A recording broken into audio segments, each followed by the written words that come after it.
Have you ever felt like you were meant to bring more light into the world, but you weren't really sure how? In this episode, we're talking about lightworkers, the sensitive souls who feel deeply, love deeply, and are being called to help shift the energy of our world during these challenging times. So if you've ever felt overwhelmed by the heaviness around you, this episode is a reminder that your kindness, compassion, and presence matter more than you know. Welcome to Dial Up Intuition, a podcast that invites you to awaken and expand your intuition. I'm your host, Kat Sanders. I was a radio and television broadcaster before a massive brain hemorrhage caused me to flatline. That life-changing event led to a beautiful near-death experience. And when I came back, I returned with some profound truths and the ability to connect with the other side. In this podcast, we'll explore these truths and learn how to strengthen your intuition and intuitive gifts. You'll hear conversations with remarkable intuitives who'll share how their gifts came alive, evolved, and became part of their daily lives. So whether you're just beginning your intuitive journey or you're ready to go deeper, this is your space to be inspired, guided, and reminded that your intuitive gift was always within you. So let's begin and dial up our intuition together. Have you ever felt like you just don't fully belong in this world? Like you're more sensitive than most people around you? Like the chaos, negativity, and heaviness of the world affect you deeply, maybe even too deeply? If so, you might just be a light worker. And if that word feels a little strange to you, don't worry. We're going to talk about what that really means today. Because contrary to what some people think, a light worker doesn't have to be someone standing on a stage wearing flowing robes and waving crystals around. A light worker is simply someone who feels called to bring more love, compassion, healing, kindness, and higher consciousness into this world. That's it. It can absolutely be the spiritual teacher, the energy healer, the intuitive, or the medium. But it can also be that exhausted single mom helping another mom by watching her child after school because she knows what struggle feels like. It can be that nurse holding someone's hand during their hardest moment, or the therapist helping people heal trauma.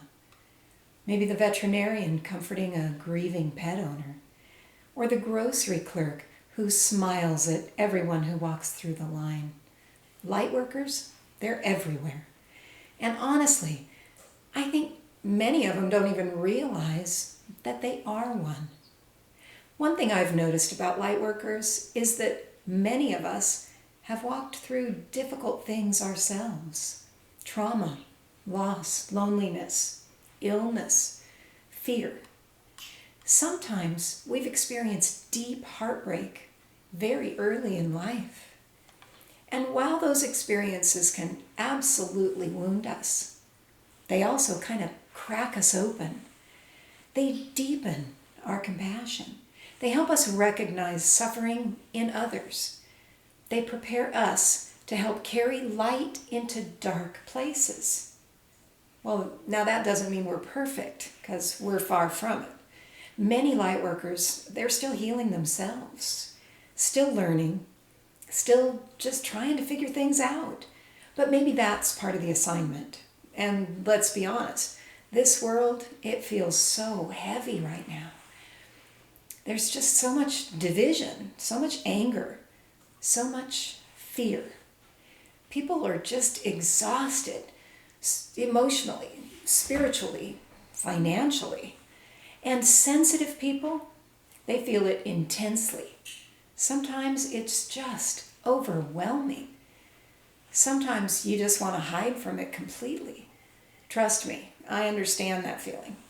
There are days when I just want to stay home, just avoid the news, avoid social media, avoid the tension, and just retreat to my own little peaceful little bubble.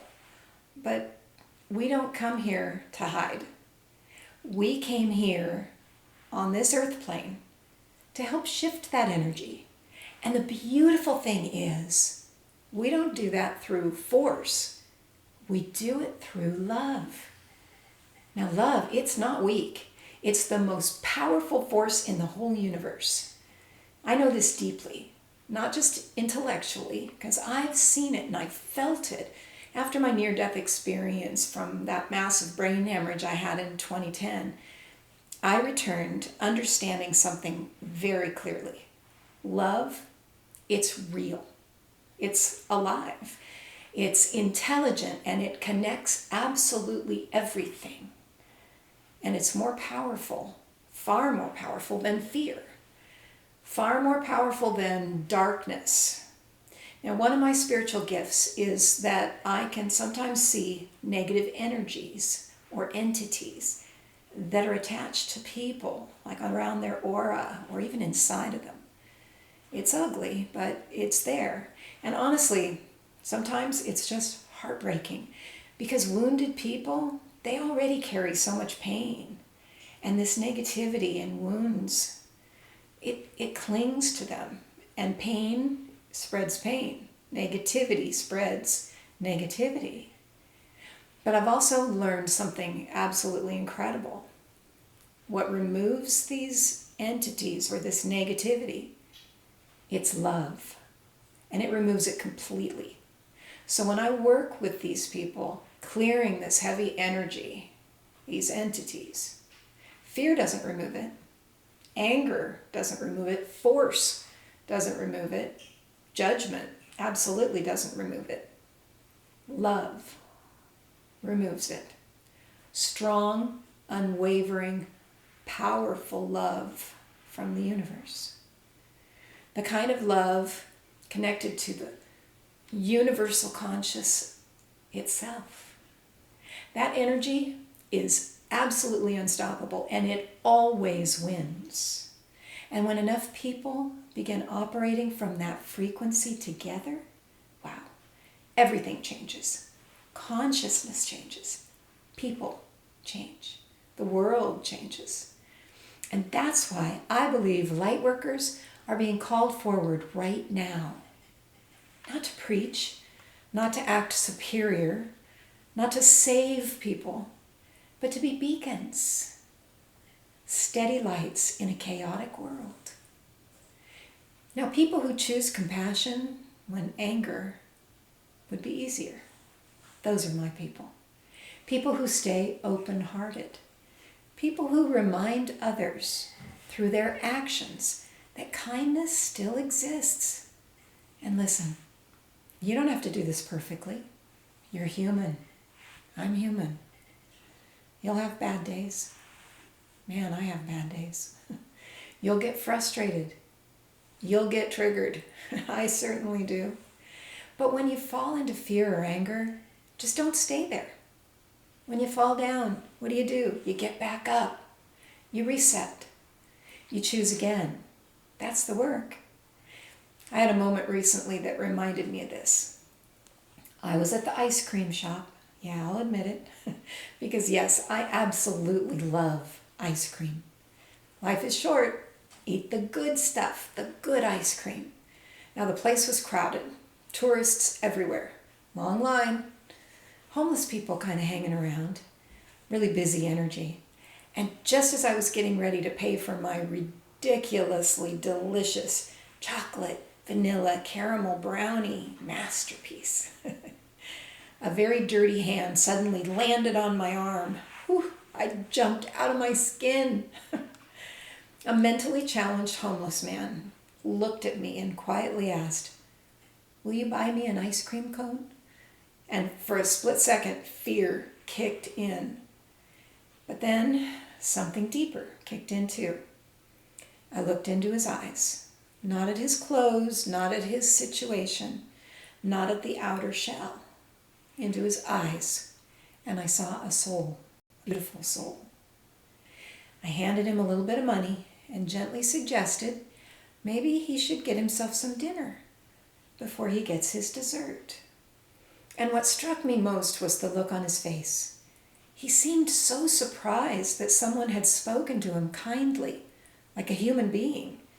And honestly, that moment stayed with me, because every single day we're given opportunities to choose fear or compassion, separation or connection, judgment or love. And I'll tell you something else I'm learning. Meditating and sending loving intentions into the universe, it's beautiful. It's important even. But we also have to get out into the world. We need real human interaction. We need community. And we need each other. Sometimes light workers isolate themselves because the world, it feels just too painful. I know I do this. But the world needs your light in it, not hidden away from it. And as light workers, we can't just stay tucked away in our homes, meditating and hope the world changes on its own. We have to get out into the world, into the grocery stores, the beaches, the parks, the shopping centers. Go where real people are living real lives. Visit pet rescue groups. Volunteer at a soup kitchen. Help at a food bank or a nonprofit organization. Join a church group, a meditation circle, or a community outreach program. And if you can't find one that feels right to you, maybe it's time you start your own. First, you help each other heal through your own trauma. Then focus on the rest of the world. Because here's the truth. None of us individually is as smart, powerful, or influential as all of us together. I think that's something Spock said. But really, until we unify, we lack the strength and the power to accomplish greatness. One candle is beautiful, but thousands of candles together can light up an entire city. We may each have wonderful ideas, loving intentions, and beautiful plans, but until we begin unifying and supporting one another, we limit how much light we can truly bring into the world. That's why community matters. Light workers, we need other light workers. Not to sit around talking about spirituality all day, but to encourage each other, ground each other, inspire action, and help keep one another centered during difficult times. Metaphysical centers, they can be wonderful. They're places to meet like-minded people. Meetup groups, that's another great option. Nature groups, meditation groups, healing circles, volunteer organizations. Follow what calls to your heart. Because when compassionate people come together with shared intention, wow, something powerful happens. Energy shifts, hope spreads, healing multiplies. And together, we help move this world closer to the awakening so that many souls can already feel this beginning. So this is my challenge to you, and to me, quite frankly. Find your people. Join a group or start a group. Take a class, meditate together, volunteer. Smile at strangers, look into their eyes and see their beautiful soul. Talk to people, spread encouragement.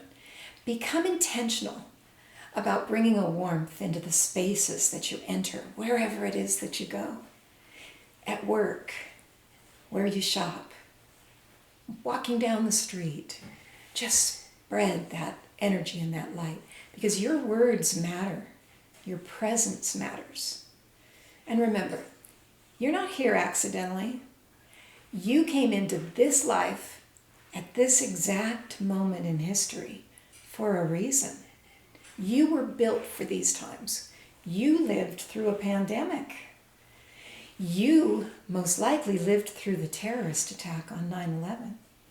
Your soul knew this world would need more compassion, more healing, and more conscious people. And that's why you're here now. Your soul was put here on earth during this specific time for a reason. Not to lose hope, but to become a light in the middle of this darkness. So to all you light workers listening, this is your reminder. Don't dim yourself. Don't hide your heart. The world so desperately needs people willing to love anyway, even now, especially now. So thanks for being with me here today. And until next time, keep dialing up your intuition and keep shining your beautiful, beautiful light.